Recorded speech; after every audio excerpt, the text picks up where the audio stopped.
Kelinglar. Darsimizni.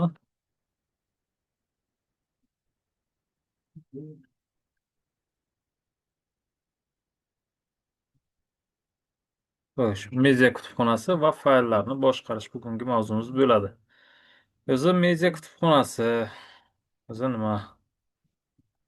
Media deb aytsak, bu endi media bu bizga saytga yuklanadigan barcha rasm, video va fayllarni boshqarish uchun xizmat qiladigan nima kutubxona hisoblanadi. Ana shu bizga rasm, video, fayllar media deb nomlanadi. Demak, bu media kutubxonada fayllarni yuklash, tahrirlash, tartiblash va optimallashtirishni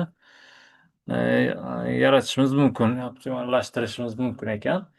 Endi qaysidir nimalarga qarab, endi qaysidir funksiyalari bor. Endi katta masalan redaktorlarga o'xshagan katta nimalari yo'q, masalan o'zgartirish funksiyalari yo'q, lekin tezda qaysidir kerakli bo'lgan ishni bajarib olishimiz mumkin bu yerda. Masalan, tahrirlashda masalan olib qarasak, endi yuklash bu oddiy, masalan yuklash o'sha joylari nimalari уже qo'yilgan, xohlasalar Ctrl C Ctrl V qilib, xohlasalar kompyuterda o'zidan tanlab tashlashlari ham mumkin. Bu yuklash muammo emas, u standart har bir dasturda ishlatiladigan standart nimalardan, funksiyalardan foydalanilgan. Endi tahrirlashda ozgina farq bor. Endi bu bizda endi asosiy xo'p, veb-sayt yaratish bo'lgani uchun tahrirlash muharrirlari juda ko'p emas. Eng tezkor va oddiyroqlari qo'shib qo'yilgan, populyar bo'lganlari desak ham bo'ladi. Shu masalan rasmlarni, videolarni, shu medialarimizni tezda qaysidir masalan shaklga keltirish va shunga o'xshagan funksiyalarni bajarib beradi. Masalan, rasmlarni olib qarasak, bizga rasmlarni aylantirish, kesib olish va shunga o'xshagan oddiy funksiyalar qo'shib qo'yilgan. Bu endi tezkor tahrirlash uchun bizga kerak bo'ladi. Endi shu funksiyalar o'sha qo'shilgan. Endi agar chuqurroq tahrirlash kerak bo'lsa, уже bizga media tahrirlash dasturlaridan foydalanishimiz kerak bo'ladi. Va optimallashtirish nimalari ham bor. Bizda endi saytga ishlatganimiz uchun bu yerda avtomatik optimallashtirish joylari ham qo'shib qo'yilgan. Buni ham hali sizlar bilan ko'rib o'tamiz. Xo'p, media kutubxonasi nima? Demak, media kutubxonasi barcha fayllarni saqlash joyi. Demak, shu saytimiz bo'yicha yuklangan barcha fayllar shu yerda turadi. Xo'sh, rasmlar, videolar, hujjatlar aytib o'tganimdek turlari media fayllarning tahrirlash imkoniyati ham bor ekan. Demak, media kutubxonasi saytning barcha fayllari markazlashgan joyda saqlanishini ta'minlaydi. Rasmlar, videolar, hujjatlar va boshqa fayllar shu yerda bo'ladi. Har bir faylni ko'rish va tahrirlash mumkin. Demak, qaysidir o'zgartirish kiritmoqchi bo'lsak, masalan, rasmni bitta joydan o'zgartiramiz va boshqa joylarga ham shu o'zgarishlar ta'sir etadi bizda. Shunda tahrirlashni va o'zgartirishlarni qulayroq qilish imkoniyatini beradi ana shu bizga media kutubxonasi. Shunday qilib. Demak, hammasi bir joyda joylashgan, o'sha yerdan bemalol o'zgartirib yoki qo'shib tahrirlashimiz mumkin ekan. Fayllarni yuklash.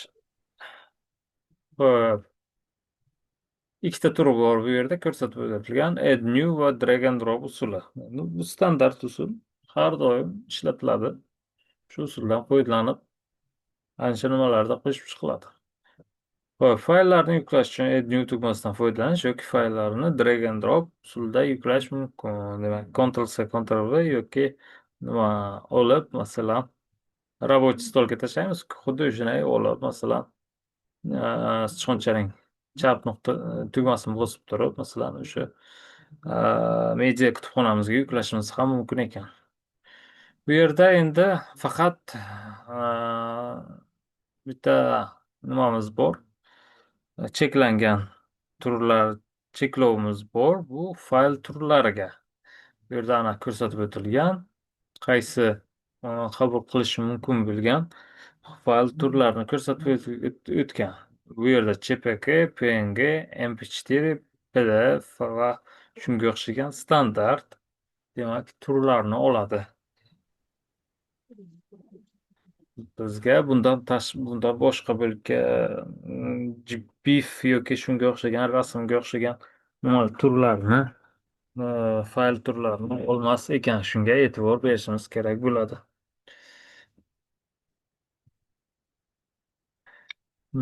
Ko'chirish usullari ikki xil ko'rinishda ko'rsatilar ekan. Bu menyumiz grid view va list view ko'rinishida ko'rsatiladi. Xo'sh, har bir fayl uchun qo'shimcha ma'lumotlar berish uchun title sarlavhasi bo'ladi.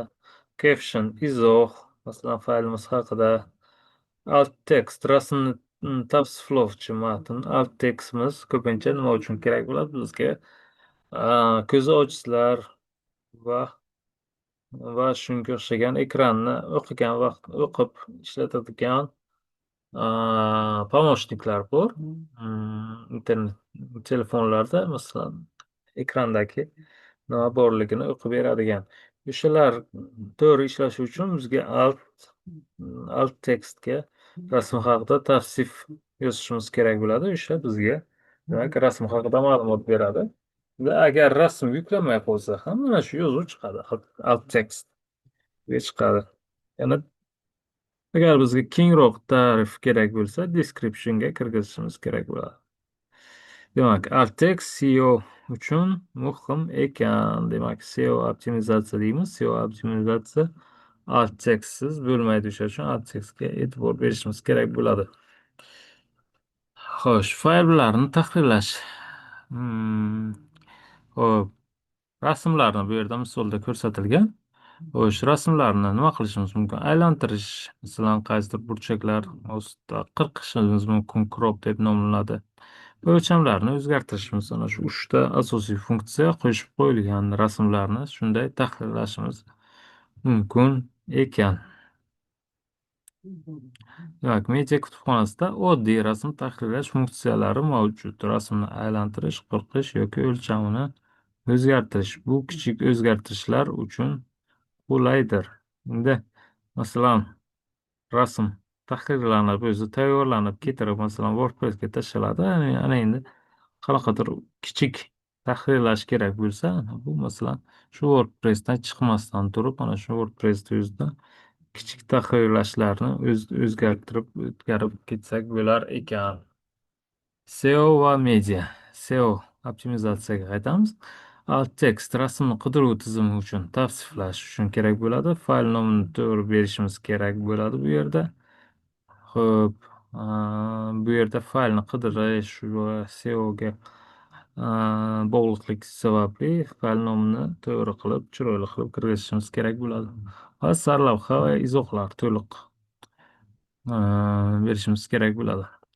Media fayllarni SEOga mos tayyorlash saytni qidiruv tizimlarida yuqoriga olib chiqadi. Ya'ni Google, Yandex, Bing degan masalan qidiruv nimalarimiz bor,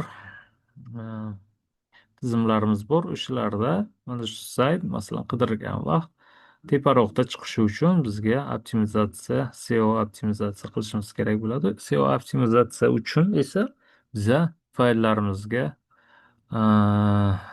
media fayllarni to'g'ri nomlab, altlarni qo'shib va boshqalar berishimiz kerak bo'ladi. E'tibor beramiz shu tomonlariga. Xo'sh, bu yerda tartiblash haqida gap ketgan.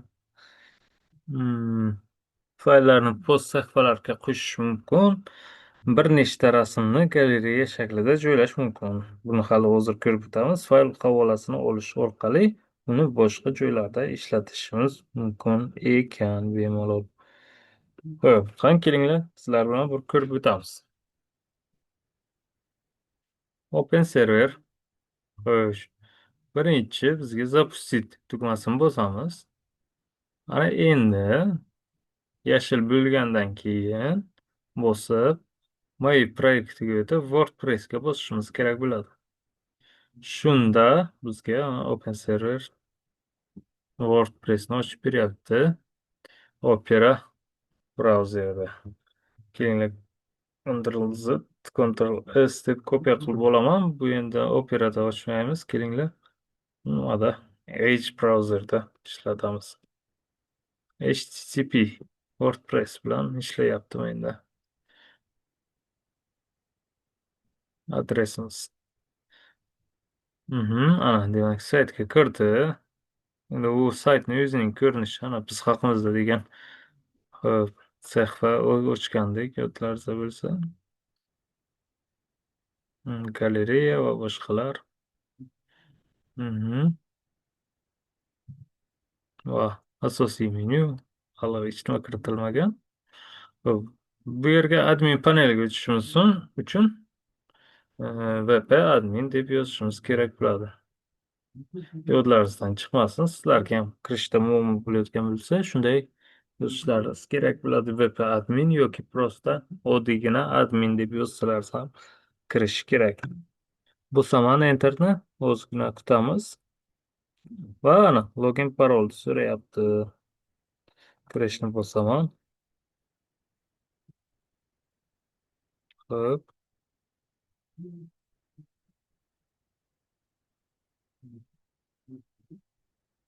Hop, ha. Hop. 90 va sizda eshityapsizmi?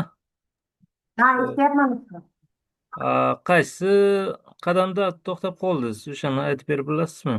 Chunki man uddat qilib tashladim, qaytadan bir ustama hech marta qildim. Faqat uddat qilib tashladim, xuddi o'shani aytib turmoqchimdir. Hozir. Notebookda ham qildim, bo'lmadi. Ana kompyuterimda ham qildim. Doim bir xil bo'libdi, nimadir yo'q deyapti-da, shuni tashladim, qilib. Ana shu rasm chiqayaptimi? Ana shunday chiqyapti-da. Xo'p, ana. Demak, ana shuni ko'rib chiqamiz.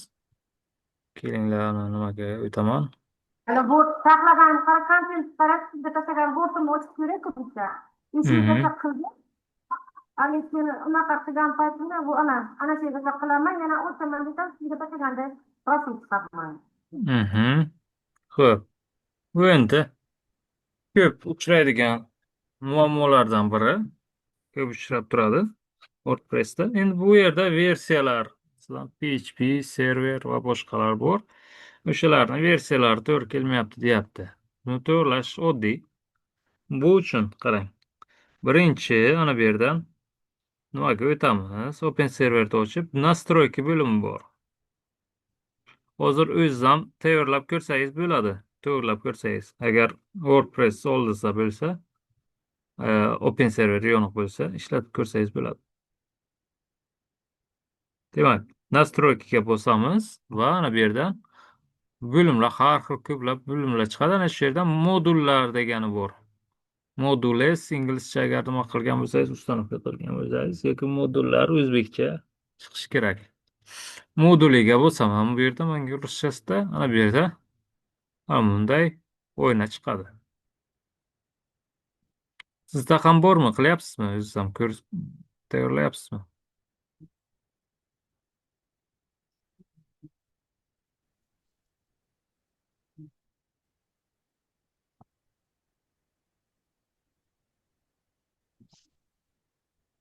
Xo'p, modullarga bosib, asosiysi ana bu yerda 704 bilan MySQL 5.6 ni tanlash kerak bo'ladi. Sizda ana shu PHP 7.0 yoki 7.1 qo'yilgan bo'lishi kerak. O'shani 7.4 ga o'zgartirish kerak.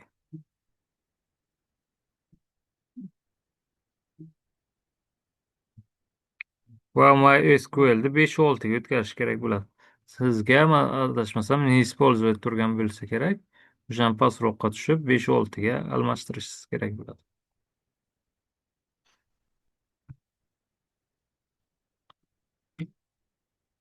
Agar kimda yana shunday muammo bo'lgan bo'lsa, qilib ko'ringlar. Mana shu demak, shu bilan ishlab ketish kerak bo'ladi.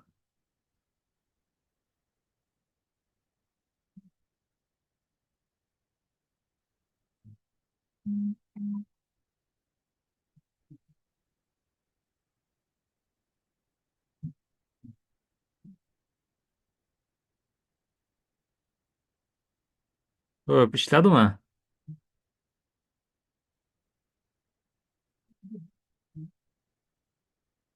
Ovoz kelmayapti. Bo'ldi ustoz. Ishladimi? Yo'q, endi men endi o'shani tahlil qildim, endi kirib ko'raman qaytadan uстановка qilib. WordPress'ni. Chunki men o'chirib tashladim-da, quloqlarim o'chirib tashladim. O'chirib tashlagandimi? Aha. Ha, Qayta yana kirib, nimani modul настройкаga kirib modul taqadim lekin. ha. Xo'p, yaxshi. Unda ana shunday qilib kirasiz. Keyin keyingi qadamlarni endi men hozir ko'rsatolmayman. U uchun o'zim ham o'chirishim kerak bo'ladi-da WordPressni. Endi birinchi darsda o'zi ko'rsatib o'tilganda qadamma qadam. Yo'qni bilaman ustoz. Mhm. Yo'q bo'ldi. Yaxshi. Unda davom etamiz. Unda xo'p.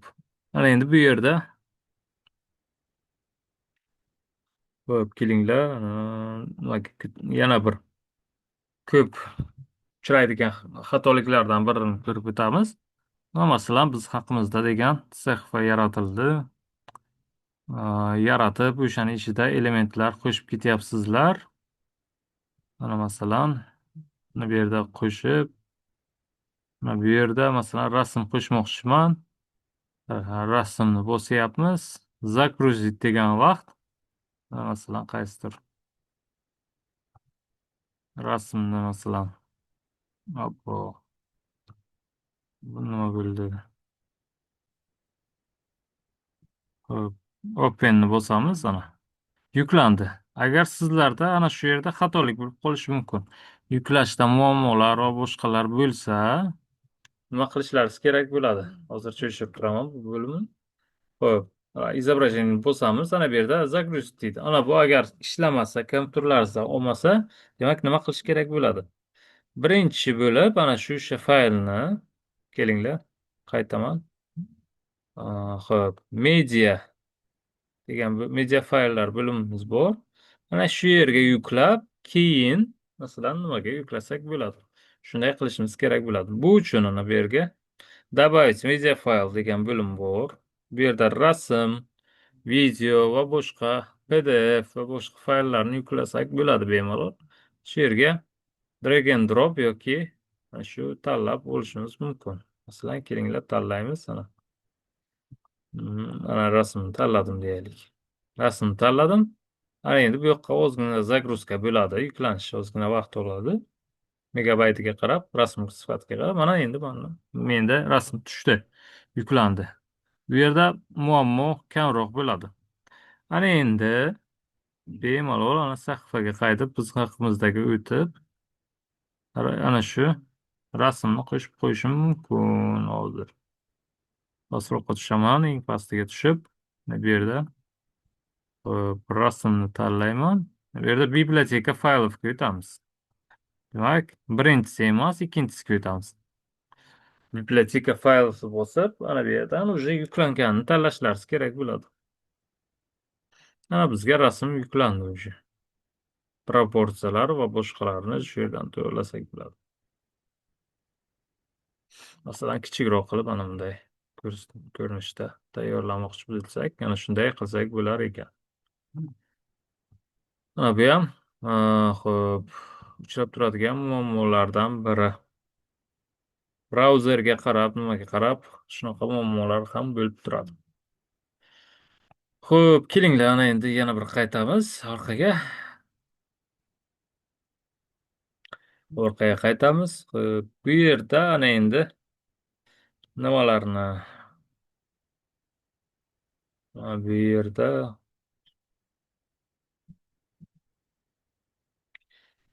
оформлениеga, настройтga o'tib ko'raylik. Bu yerda ham parametrlar, qo'shimcha parametrlar bor, ularni ham ko'rib chiqishimiz kerak.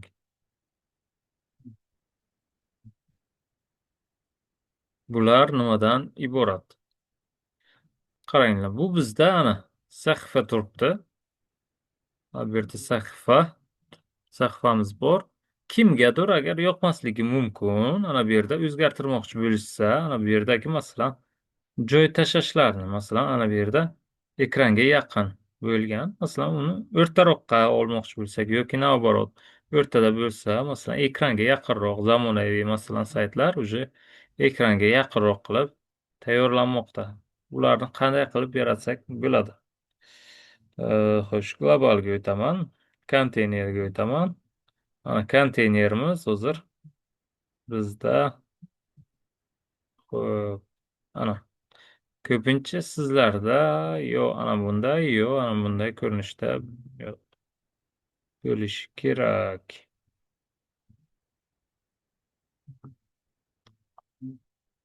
Ana bunday bu ko'rinishda bo'lishi kerak. Ana bu ikki chetdan ko'proq joy tashlaydi. Sizlarda ana bunda masalan bu yerda ham ko'rishingiz mumkin. Bu yerda endi uncha nima emas ekan. To'g'rilab qo'ygan ekan. Xo'p, agar sizlarda ikki chetda ko'p joy tashalgan bo'lsa, masalan, o'shani kamaytirmoqchi bo'lsalaringiz, demak, nima qilish kerak bo'ladi? Oppo, vaqtimiz kam qolibdi. Xo'p, logotip ketib ketdi. Mm, Globalga o'tib, konteynerga o'tib, ana bu yerdan узкийni yo обычный yoki во всю ширинuni tanlashlaringiz kerak bo'ladi. Butun nima bo'yicha yoki o'rtachani qo'yiladi va ana bu yerdan masalan konteyner kattaligini ana bu yerda ham berishimiz mumkin. Kichikroq qilsak ana bu yerda masalan ko'proq joy tashlaydi. Sizlarda ana bunday bo'lishi mumkin. 860, 880 mana shunday bo'lishi mumkin. 890 deb qo'ysak, ana bunday ko'rinishda bo'ladi. Bunda kimga qanday, agar sizlarga shunday kerak bo'lsa, ana shunday joylashtirishlaringiz mumkin yoki masalan 1200 qo'yib chiqishlaringiz ham mumkin. 1200 yoki 400 ekranni kattaligiga qarab. Masalan, 1200 ni standart qo'ysak ham bo'lar ekan. Fiksatsiyasiz yoki fiksatsiya bilan, ya'ni aniq son kiritishimiz mumkin yoki nussan ishlatsak bo'ladi. Masalan, bunday ishlatib ko'rib, nima qilib ko'rsalaringiz bo'ladi.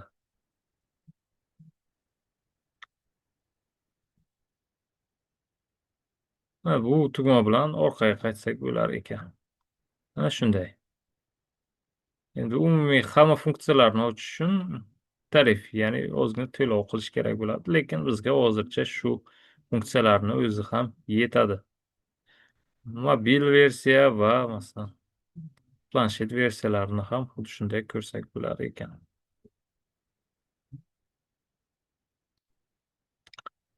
Qaytamiz hali bu yog'iga yana bir qaytib o'tamiz.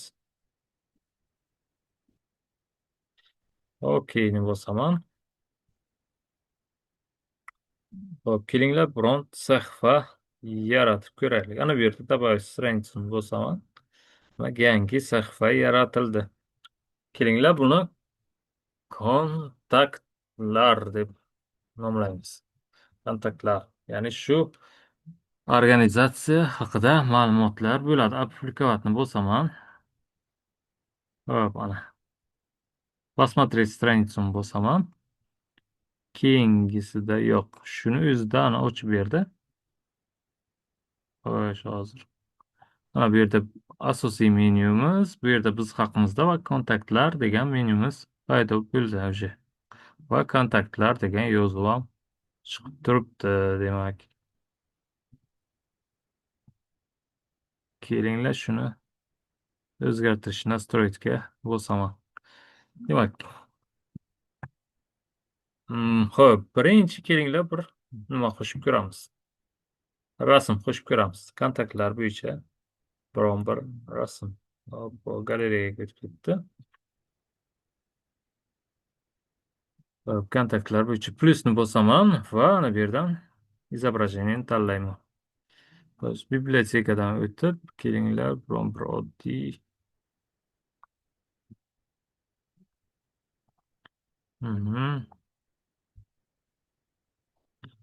rasm qo'shib qo'ydim. Ana endi nimani o'zgartirsak bo'ladi bu yerda. Rasm sifatlarini, bularni aytib o'tgandim adashmasam. Endi shirokiy masalan. Butun ekran bo'yicha olinadigan qilib qo'yaylik. Bu endi hozir biza kaptaklar so'zini o'chirib qo'yamiz. Buni o'sha so'zni ana bu rasmni ichiga kirgizib ko'ramiz kelinglar. Перекрыть, сместить, перекрыть tursin, разрешение. Большой, атрибутlar, дополнительно va boshqa to'xta. Xo'sh. Ho'p, mana endi bu yerga kelinglar, biron bir matn. Kontaktlar so'zini ana bu yerga tepaga emas, mana shuni tepaga emas, shu rasmni ichiga qo'yamiz. Bu uchun rasm belgilayman. Keyin bu yerga rasmga matn qo'shish degan bo'lim bor. Ссылка, bu или filtr. Filtr ham balki yaxshiroq. Filtr bormikan? Qiziqroq. Yo'q, yaxshi filtr bermaydi shekilli. Shunday turaversin va masalan rasmni qo'shamiz va bu yerga mana kontaktlar deb yozaman. Qaytsam mana bunday ko'rinishda bo'ldi. Demak, buni qariroq qilishimiz mumkin. Yozuvimizni kattaroq qilishimiz mumkin. Bu yerda parametrlar bor, razmerlar, ichki tashqi joy tashlashlar, ramka va boshqa nimalarimiz. Bu yerda shrift kattaligini o'zimiz ham berishimiz mumkin bemalol. Kelinglar 42 bo'laversin. Font, svet, ya'ni bu yozuvimizni rangi masalan oq bo'lsin, foni keragi yo'q, masalan ana bunday ko'rinishda. Ana endi yana masalan biron nima qo'shib qo'yishimiz mumkin. Abzats. Masalan, bizning kontaktlarimiz deb yozaylik. Mana buni masalan sentrga qo'yib joylashtirishimiz mumkin ekan. Hop.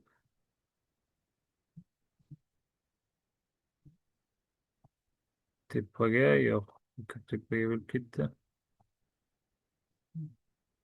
Hop. Bu yerda endi rangini yana oqqa o'zgartiramiz. Yoki ko'kisroq qilsak ham bo'lar ekan. Kulrangroq bizning kontaktlarimiz. 20 emas, kelinglar 18 qo'yamiz.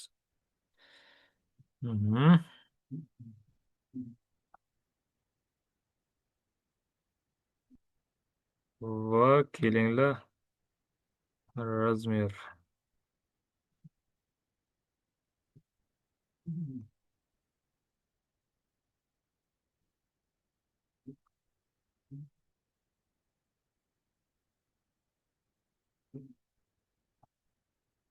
Mana masalan bizning kontaktlarimiz degan bo'limlar ochildi.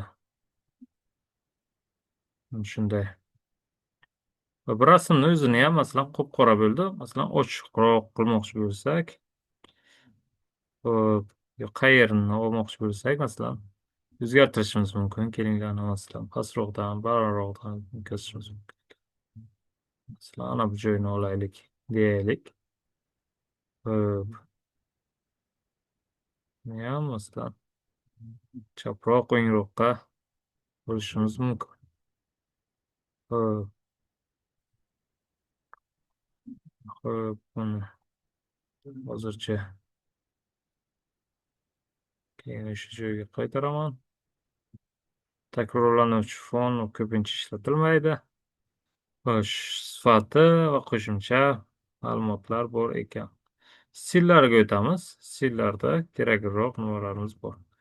Xo'sh, ana bu yoqda shaffoflik. Bu yerda yorqinligini masalan tushirib yoki ko'tarishimiz mumkin. Qanchalik to'qroq qilsak, matnimiz yaxshiroq ko'rinyapti. Shunday masalan o'zgartirishimiz mumkin ekan. Ochiqroq yoki to'qroq qilishlaringiz mumkin. Kelinglar 40% ga qo'yaman. Xo'sh, filtrlar shart emas, tipografika. Xo'sh. Interval между блоками. Bu yerda elementlar bo'lgani uchun shunday ko'rinishda bo'ldi menimcha.